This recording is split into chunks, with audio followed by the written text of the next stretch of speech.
Ladies and gentlemen, we start working session 11. The title of the session, according to the draft agenda, is Fundamental Freedoms 1 Continued, including freedom of expression, freedom of peaceful assembly and association, national human rights institutions, and the role of civil society in the protection of human rights and freedom of movement. L'examen à l'Assemblée parlementaire du Conseil de l'Europe du rapport sur la compatibilité de la charia avec les droits de l'homme se fait attendre depuis janvier 2016.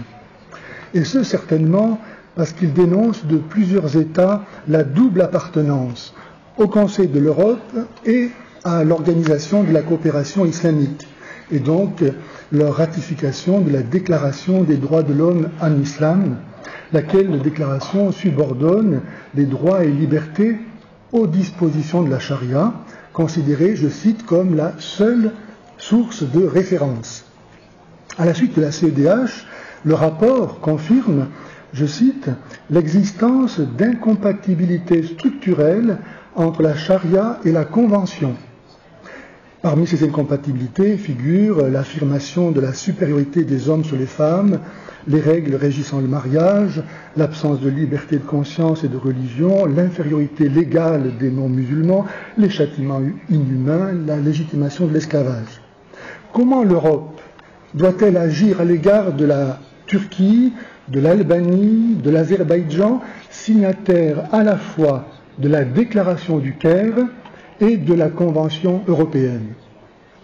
Si l'actuel rapporteur du projet, M. Antonio Guterres, en ajourne continuellement l'examen, le vote et l'adoption d'une résolution, n'est-ce pas parce qu'il a été élu à ce poste avec le soutien de députés de la Turquie et de l'Azerbaïdjan, en lieu et place de l'initiateur du rapport, M. Omschrit, qui avait révélé l'implication directe de l'Azerbaïdjan, affilié de la Turquie, dans un système de corruption massive des parlementaires du Conseil de l'Europe. M. Guterres s'est encore déconsidéré en introduisant dans la conclusion du rapport des propos aussi trompeurs que celui-ci.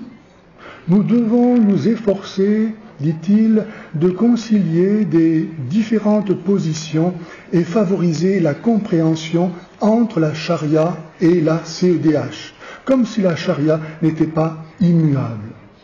Bref, la CEDH doit bientôt rendre des jugements importants sur l'application de la charia dans la région grecque de Thrace occidentale et sur le droit de critiquer et caricaturer Mahomet. C'est pourquoi l'association Salut et Miséricorde souhaite que l'OSCE intervienne pour que M.